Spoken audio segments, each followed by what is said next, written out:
Hey, it's Michelle Malkin. It's our double header today. We had an amazing interview with Gemma O'Doherty in Ireland. And, I have been focusing, we spent the last week with the theme of expand the ban, had some amazing American workers advocates on and reporters who have been covering this. Well, today I have one of the most knowledgeable fonts of wisdom and inside sources on this issue. It's Ryan Girdusky. I'm going to bring him in right now to put my granny glasses on. Hey, Ryan. Hi, Michelle. Thanks for having me. Oh my goodness. I'm just going to tap your mind for the next 30 minutes and give our I have to impress here. them. Yeah. So chat, let's go. Yes. And actually, I've been wanting to speak with you, and you have so many fans in my Twitter feed. People kept urging me, right? They were like, "Gotta have Ryan on, gotta have Ryan on." And so we'll talk about everything. People want to hear about your analysis and coverage of S386 and Mumbai Mike and the whole thing. Mumbai Mike, yes. But let's start with the expand the ban. Where are we? Let's see, I think it was April 22nd that the executive order was issued. So we've got 30 days, and so I guess that's coming up. What are you hearing now? I mean, what are the prospects that it will be extended and expanded in some materially good way? So I have a weekly newsletter. You can find it at ryangirdusky.com/newsletter. And I was really involved in knowing what was happening with this process from close to beginning to end. So let me explain really where it was starting. Mm-hmm. There were two segments of the administration that were working on this ban, and both did not know each other were working on it, and they were both pushing the president one way to sit there and get it. When the president tweeted that he wanted to do the full immigration moratorium, the next day it was people like Derek Lyons who we successfully stopped from becoming head of the Domestic Policy Council. Unfortunately, the woman who did become, Brooke Rollins, is no better, but I think she's less of an ideologue, but it might be the only hopeful thing. But people like Derek Lyons, people like Jared Kushner got involved very early and said, Mr. President, you really can't do this. You're going to upset a lot of the business community. And the ultimate bill that was watered down, and then Stephen Miller got involved rather late in the process. Actually, it didn't come directly out of Stephen Miller's office, despite the reputation he has for being the great immigration hawk. Stephen Miller appointed a woman from his office whose name is now slipping my mind. Now that I need to know her name, I can't remember her name. She's a total joke on immigration. She was passing around white papers that came out of Bill Kristol's one of Bill Kristol's think tanks about how to expand immigration for students. I'm sure I'll remember her name later and I'll tell everybody. But anyway, so there was really no fighter on the inside trying to expand the ban as much as possible. Now, the 30 days are coming to an end pretty soon. I fully expect we're going to see another 30-day another 30-day expansion. Now, remember, this ban only stops about 10% of all possible immigrants, mostly through green cards, mostly through family and chain migration, from stopping them from coming to the United States. It doesn't do anything on guest worker visas. Chad Wolf and many other people in administration keep hinting that they're going to expand it. I've seen a lot of smoke, but I've seen no fire. Mm-hmm. I don't have a lot of confidence that that's going to happen. I do fully expect the 30 days to be renewed, though. That's good news. A lot of these American workers groups, and I interviewed several of the leaders last week, have been doing everything in their power to pull out all the stops and to raise awareness about the entire alphabet soup of these pipelines of temporary foreign workers. And, to people who pay attention, it's like business as usual. And you've talked about some of this too. Not only do we continue to fly back in H-1Bs who are overseas, but bring them back in here. But, Jay Palmer and Sarah Blackwell were both mentioning that, many of these workers are getting PPP or getting their jobs renewed while they're getting their things right. Renewed automatically. Yes. Right. No, it's super problematic. And I mean, we're going to see a gigantic dip in legal immigration for the year just simply because the offices were closed for months and months and months. But if there was ever an opportunity to make serious fundamental changes to our economy as a whole, I think that this was the moment to do it. I mean, you see polls from USA Today to the Washington Post showing between 70 and 80% of Americans support a full immigration moratorium. And I wrote a piece in the American Conservative magazine saying that, the problem is conservatives and Republicans oftentimes lack national vision. What is our vision? If we were to give in 60 senators and 300 congressmen and a president, what would the country fundamentally look like differently than what it is right now? And I think especially when you speak to the working class mentality and to working class people across this entire country, how would their lives functionally be better than it is today? That doesn't come in the form of tax cuts. That's not how their life is going to be improved. Their lives are going to substantially be improved by reworking the economy, a humongous infrastructure plan. The reason a lot of our jobs aren't in the Midwest right now isn't because of labor relations. It's actually because of dilapidated infrastructure. It's an immigration moratorium. It's a massive reduction in legal immigration. It's the slow assimilation. It's carving back some of our values that we've lost in the public square. And it's taking on big tech companies that are silencing conservatives from even having those conversations. And I think that this was one of those moments, like the economic recession of 2008, like the attacks 9/11, like the Great Depression, like how FDR fundamentally reorganized our entire country during because of the Great Depression, and he kind of took advantage using excessive political capital, same way George W. Bush did, same way Barack Obama did. This is a reality of how politics works. I think we missed that opportunity this time. There's still some chance for it, but this is this is the prime opportunity, reworking how our immigration model works, especially in relation to workers. So is it that there's a lack of a national vision, or is it that the people who are embedded in the tent, many people who are embedded in the West Wing, have a vision, all right? It's just opposite of the one that President Trump articulated to get elected in the first place. Right. Now, that's a big problem. I mean, when Trump first got elected, the issue is that Reince Priebus, and I've written about this many times, Reince Priebus picked a man named Johnny DeStefano, who was John Boehner's former driver, to head the office of PPO. PPO is possibly the most important office outside of the actual physical White House. They hire everyone outside of top executive White House positions. So like the head of PPO right now is John McEntee. He is not involved at all in the hiring of Brooke Rollins or Derek Lyons. That's a White House thing. So outside the White House jobs, though, the positions inside DHS, the positions inside Defense Department, all those positions are hired through the Office of PPO. Until Johnny McEntee took it over 2 months ago, it was run by Bush people. It was run by establishment Republicans, and that was really who was flooding the White House. Now, John McEntee has successfully started to change that, and he is an actual Trump supporter, which is a big break. But what we, it's nice.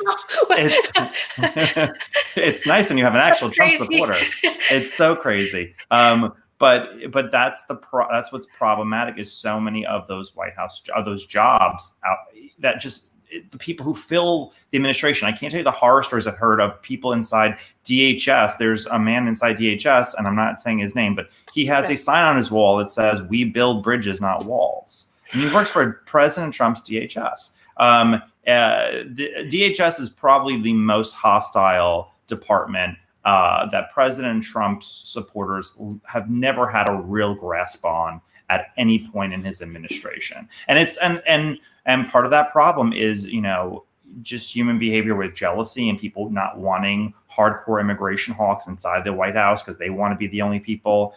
Stephen Miller. No. Just saying names as they come across me. But that is what has been a humongous issue. Things have gotten better in some areas. Things have not changed in others. And I think that overall lack of vision exists even among, let's say, establishment Republicans or Bush Republicans. I don't think that they have a vision. I can tell you, if AOC controlled the country and so did Bernie Sanders, I could tell you what America would look like. Right. It's not America that I agree with, but I could tell you what it would look like. I can't tell you what would be fundamentally different from a Joe Biden America or like if Jeb Bush was president. I mean, I can really, there's a few things that would change, but the overall life for people who depend on government action to make their lives better. They are just lower on the economic totem pole. They've had 30-year bad trade policy, 30 years of opioid addiction, 30 years of just bad fundamental government policy working against them, I can't tell you how their lives be substantially improved by a Joe Biden presidency or Jeb Bush presidency. And I think that it's Republicans' jobs, and especially anti-establishment Republicans' jobs, to lay out a concrete vision of how is your life going to be substantially better. And that's what I think is missing from the conversation a lot. I think this is so important for sort of the mainstream of conservative consumers of social media and corporate media to understand. I mean, this job of explaining how things are working and the maneuvering and personnelist policy, all this type of stuff, because the liberal media in the swamp is so Trump deranged, they're incapable of explaining things in this sort of matter-of-fact way that you are. I mean, this is realpolitik. This is how it's happening, these competing forces. Most people on the right who get their news from Fox, and there's a few exceptions, of course, and Tucker and Lou and to some extent Laura illuminate some of these things. But all of this infighting, people don't understand. I mean, they sort of just buy the whole thing that Trump is trying to drain the swamp when he's drowning in it. All right. And it's so important that for the anti-establishment, right, I think if we could do one thing substantially different than what we've been doing, is we really have to start making our own institutions that train people in the legislative process, train people in the government process, because there are so many good congressmen who can't find a decent staff, and the staff make so many of the decisions. I'll tell you a really, really, really quick story. Mm-hmm. I worked for a guy named Bob Turner. He was a congressman from Queens, New York. He was my home district. We took over Anthony Weiner's seat in 2011. It was a big, big victory. And I said to Bob, Bob, I worked on his campaign, but I didn't work in the office. And I said, Bob, I just want you to vote for one bill. Please vote when they have an audit the Fed bill. Please vote for the bill. And he said, absolutely, Ryan. He ended up being the only Republican to vote against the bill. And I called him and I go, Bob, why'd you vote against the bill? Like I asked you, I couldn't understand it. He's like, well, I had two staffers that were really convincing me that I should vote against it. So I ended up voting against it. I was like, what?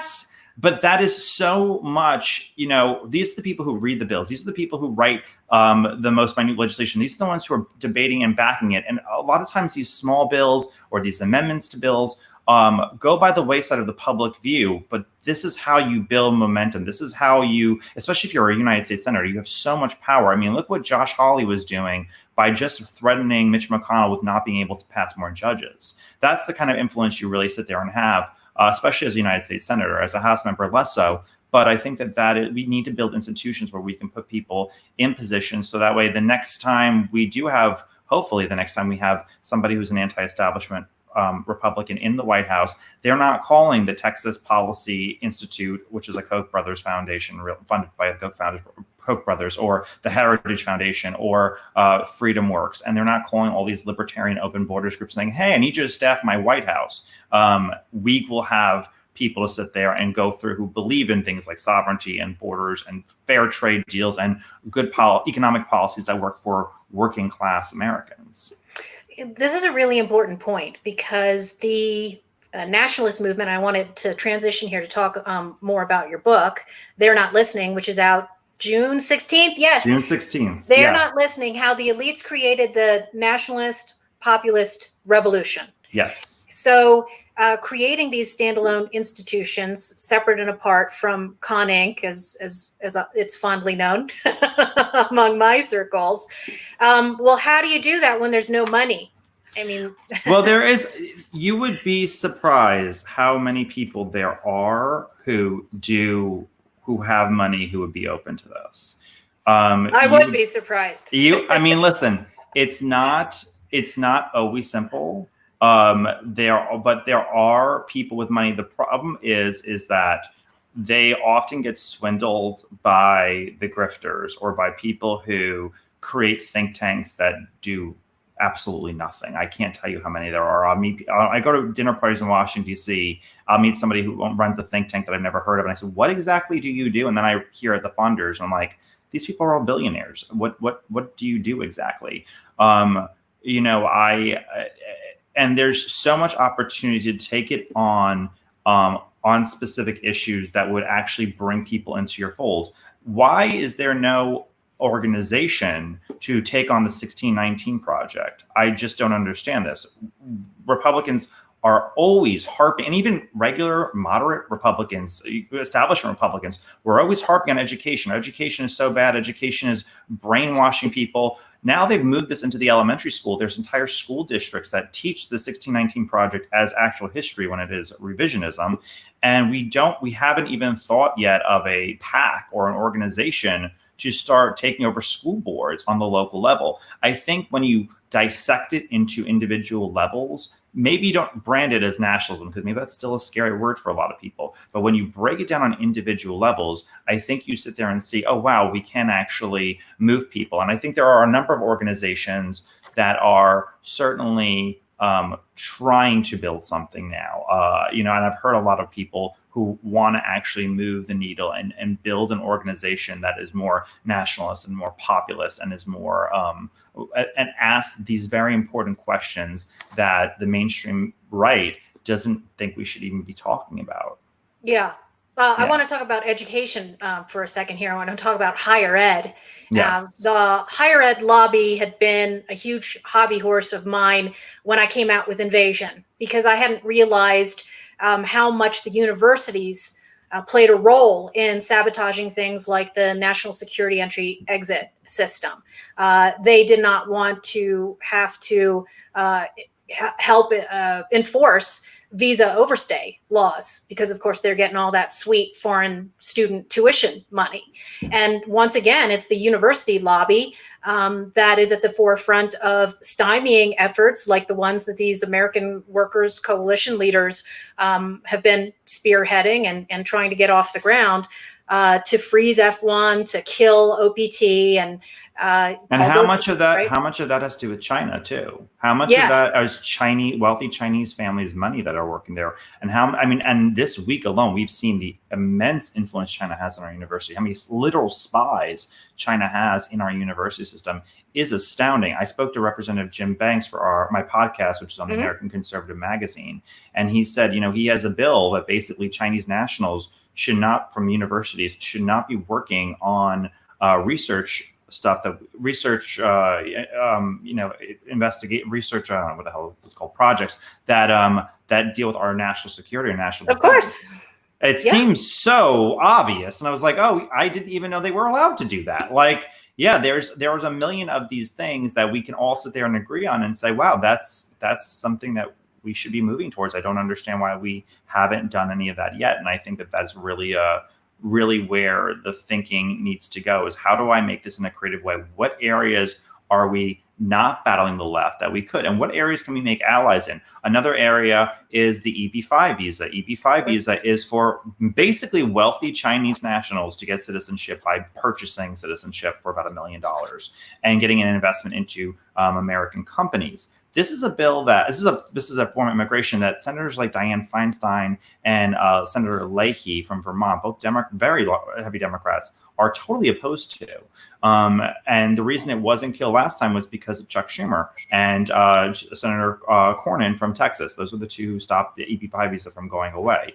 I don't see why now, when China is such an issue and our national security is such an issue, we can't look to traditional Republicans and say, here's how we build bridges with you, and here's how we build allies with you on this specific issue for a universal goal. And I think that is something we should look more to.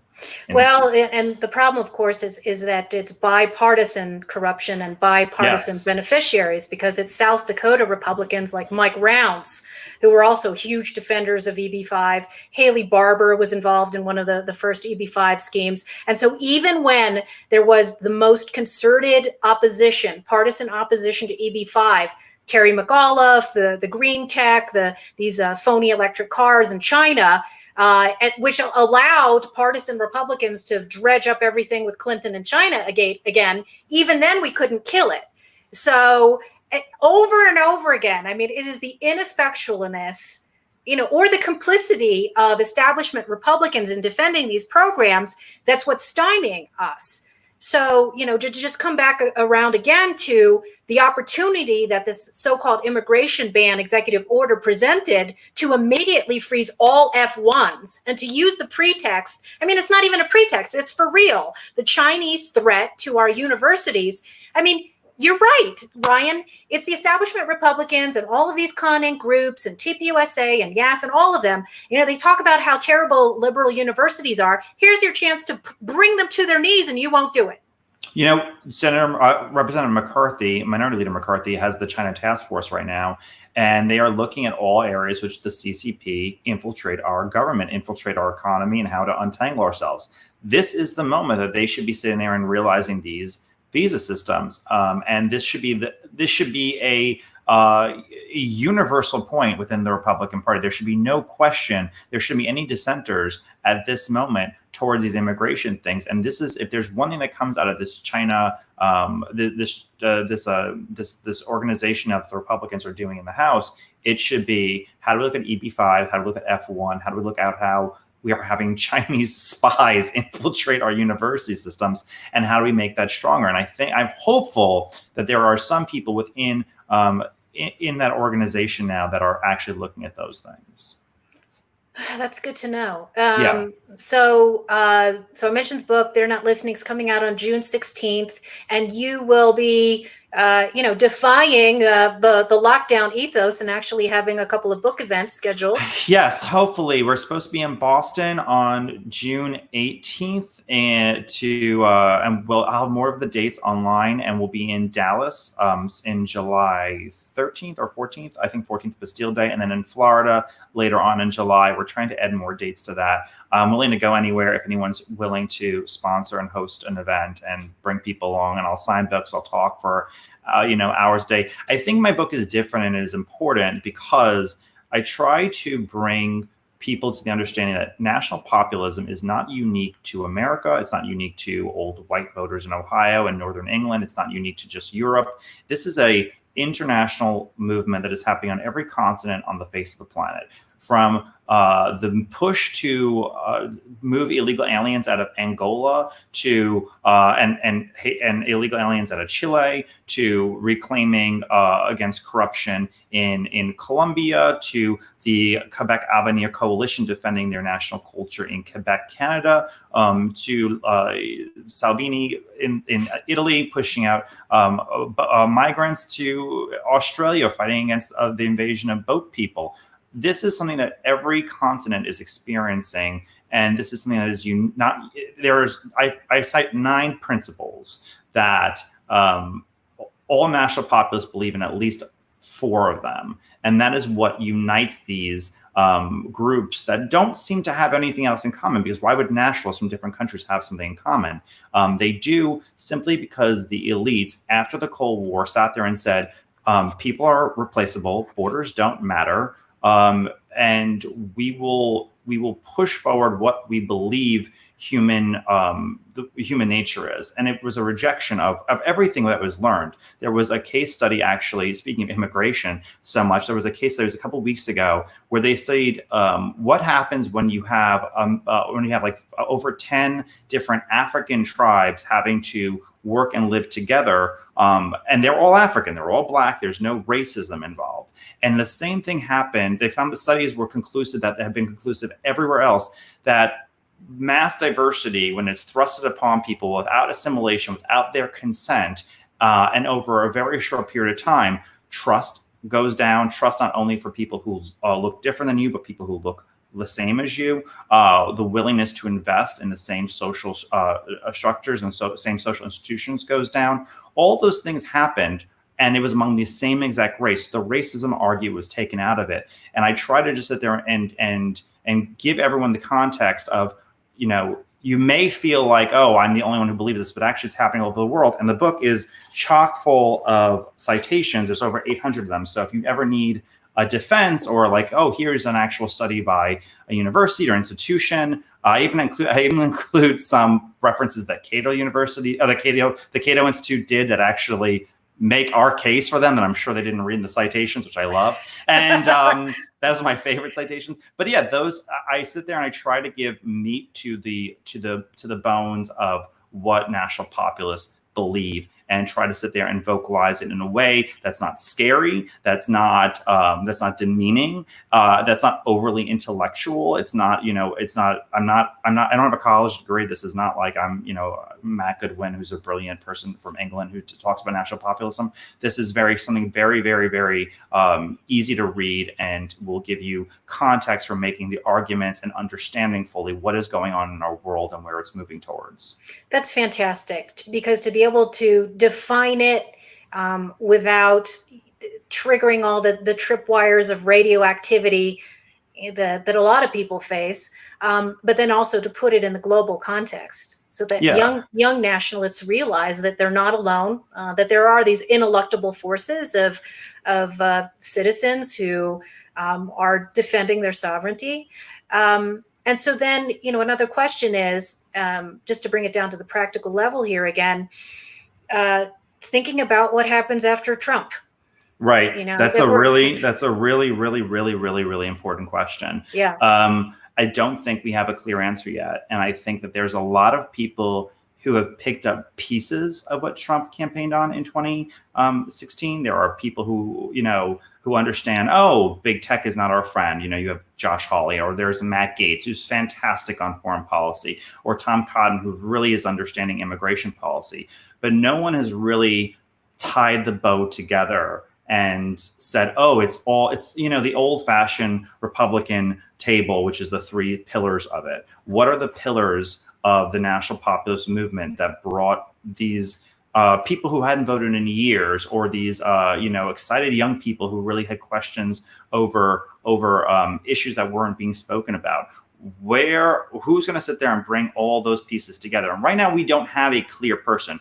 A lot of people are getting it. Not a lot of people are not getting it, but they're getting parts of it. So hopefully there is somebody who could sit there and fuse the fact that we don't need to nation build abroad, the fact that we don't need mass immigration with endless amnesties, the fact that we don't need bad trade deals, and that we need to really invest in ourselves. America really needs some me time.